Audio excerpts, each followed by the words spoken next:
Baik, bismillahirrahmanirrahim. Assalamualaikum warahmatullahi wabarakatuh. Jumpa lagi dengan saya di Abil Maiwa Channel. Jadi teman-teman, channel ini merupakan channel pendidikan tempat kita berbagi tentang aplikasi pendidikan, Microsoft Office, serta tips dan triks komputer. Jadi pada video kali ini teman-teman ya, kembali lagi admin akan mencoba mengupdate ya informasi terbaru terkait perkembangan P3K Guru formasi tahun 2023. Nah, jadi untuk hari ini judul video admin di sini adalah terkait dengan apa ya teman-teman ya? Terkait dengan 3 syarat guru honorer ya, 3 syarat guru honorer agar masuk dalam kriteria pelamar berkebutuhan khusus untuk pelaksanaan P3K Guru 2023. Kalau dikatakan guru honorer kebutuhan khusus di P3K Guru 2023, berarti itu masuk dalam skala prioritas penempatan secara berurutan ya, mulai dari P1, P2, P3 dan pelamar umum. Pelamar umum itu masuk dalam kriteria pelamar umum Bapak Ibu. Tapi sebelum kita lanjut, bagi rekan-rekan guru yang baru pertama kali menemukan channel ini, jangan lupa tekan tombol subscribe-nya dan aktifkan lonceng notifikasinya agar setiap hari Bapak Ibu bisa mendapatkan update informasi terbaru seputar perkembangan P3K Guru. Baik Bapak Ibu, kita langsung saja ya to the point ya, ke informasinya ya. Nah, di sini kita lihat ya Bapak Ibu, ada yang bertanya bagaimana dengan P3 yang punya serdik ya, punya sertifikat pendidik ya. Di sini di diktum ke-30 Bapak Ibu. Nah,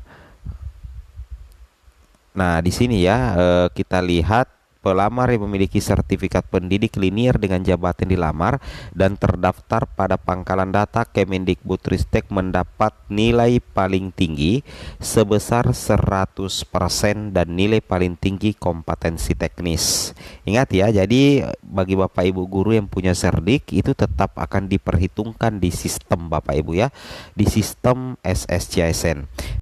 Nah, kita bersama teman-teman ya bahwasanya untuk apa ya teman-teman ya, untuk kriteria pelamar P3K Guru tahun 2023 berdasarkan berdasarkan Kepmenpan RB nomor 649 tahun 2023 itu ada 2. Nah, ini dia ya. Nah, yang pertama itu adalah jenis penetapan kebutuhan pegawai pemerintah dengan perjanjian kerja P3K untuk jabatan fungsional guru tahun anggaran 2023 itu meliputi kebutuhan khusus dan kebutuhan umum. Nah, mana yang lebih berpeluang menjadi ASN P3K? Apakah kebutuhan khusus atau kebutuhan umum? Sebenarnya sama-sama berpeluang Bapak Ibu guru, tapi ada yang lebih berpeluang. Nah, kita tidak bisa pungkiri yang lebih berpeluang itu adalah apabila Bapak Ibu masuk dalam kategori kebutuhan khusus, guru honorer kebutuhan khusus di P3K Guru 2023. Yang mana itu kebutuhan khusus, bukan disabilitas ya, bukan. Ini dia ya. Nah, ini dia Bapak Ibu. Kriteria pelamar pada kebutuhan khusus meliputi: yang pertama itu adalah pelamar prioritas, yang kedua ex tenaga honorer kategori 2, dan guru non-ASN sipil negara non-ASN di sekolah negeri. Ini adalah kriteria pelamar pada kebutuhan khusus. Ingat Bapak Ibu, apa sih syarat ya? Jadi kalau disuruh memilih, mana kalian pilih atau Bapak Ibu guru pilih masuk di kategori guru kebutuhan khusus atau kebutuhan umum? Kalau saya pilih kebutuhan khusus. Syaratnya itu apa? Apabila Bapak Ibu lulus passing grade kemudian belum diangkat menjadi ASN, maka Bapak Ibu akan masuk dalam kebutuhan khusus, lulus PG. Tapi kalau Bapak Ibu tidak lulus PG, apakah bisa masuk di kategori kebutuhan khusus? Bisa, apabila Bapak Ibu itu adalah guru THK 2. Nah, atau Bapak Ibu adalah guru honorer negeri yang terdaftar di Dapodik sekolah negeri. Kemudian masa kerja Bapak Ibu itu minimal 3 tahun ke atas, dan TMT-nya itu sebelum Juni 2020, maka Bapak Ibu itu akan masuk dalam kategori ya, kategori kebutuhan khusus. Nah, kebutuhan khusus ini istimewa karena pelamar prioritas itu yaitu guru lulus PG itu tinggal menunggu penempatan.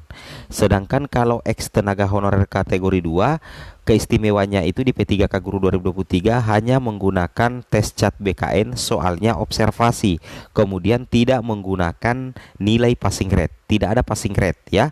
Begitu juga dengan guru non aparatur sipil negara non ASN di sekolah negeri itu tidak ada passing grade Bapak Ibu. Apakah ada buktinya bahwa saja P2 P3 itu tes CAT BKN soalnya observasi dan kemudian tidak pakai passing grade? Kita cari di Juknis ini Bapak Ibu. Saya lihat tadi ada di bagian bawah ya, kayaknya di diktum ke-30-an ya kayaknya. Kita coba cari ya. Nah, kita coba cari di bawah. Ya, kita cari-cari ya. Kayak di paling bawah tadi ya, di sini. Nah, ini kan Bapak Ibu ya. Nah, ini dia. Ini adalah daftar nilai ambang batas atau passing grade seleksi kompetensi teknis pengadaan pegawai pemerintah dengan perjanjian kerja untuk jabatan fungsional guru pada instansi daerah sebagaimana dimaksud. Jadi ingat Bapak Ibu, nilai ambang batas yang tertulis di sini bukan ditujukan untuk P2 dan P3 Bapak Ibu. Itu yang harus kalian pahami. Tapi itu ditujukan untuk pelamar umum. Buktinya ada di sini. Coba scroll ke atas ya. Nah, ini dia. Nah, ini dia ya, ini dia. Ada di diktum ke-31 dan diktum ke-32. Nah, jadi ada yang bertanya tadi ya. Dia katakan saya bawa berita hoax, berita salah. Kalian yang salah teman-teman ya kalau tidak memahami isi video. Makanya kalian sebaiknya nonton sampai selesai. Kalian Bapak Ibu guru perhatikan diktum ke-31. Di sini jelas dikatakan pelamar pada kebutuhan khusus dinyatakan lulus seleksi jika berperingkat terbaik pada lowongan kebutuhan jabatan yang dilamar. Jadi tidak pakai passing grade. Hanya di ranking saja Bapak Ibu ya, hanya di ranking berdasarkan peringkat terbaik. Nah, berdasarkan peringkat terbaik, jadi tidak pakai passing grade. Sedangkan kalau pelamar pada kebutuhan umum, ini pelamar umum dinyatakan lulus seleksi jika memenuhi nilai ambang batas. Nah, jadi jika memenuhi passing grade dan berperingkat terbaik pada lowongan jabatan yang dilamar. Kalau P2 dan P3 karena dia masuk di kategori kebutuhan khusus, itu yang dilihat untuk penentu kelulusan itu adalah jika berperingkat terbaik Bapak Ibu. Jadi tidak pakai passing grade dan tesnya itu adalah tes CAT observasi. Nah, itulah keistimewaan antara kebutuhan khusus daripada kebutuhan umum. Kalau kebutuhan umum itu ada nilai ambang batasnya, ada passing grade-nya Bapak Ibu. Tapi kalau kebutuhan khusus, pelamar pada kebutuhan khusus itu tidak ada passing grade-nya. Penentu kelulusannya itu hanya berperingkat terbaik. Nah, oke ya. Mudah-mudahan kalian paham ya. Semoga bermanfaat. Assalamualaikum warahmatullahi wabarakatuh.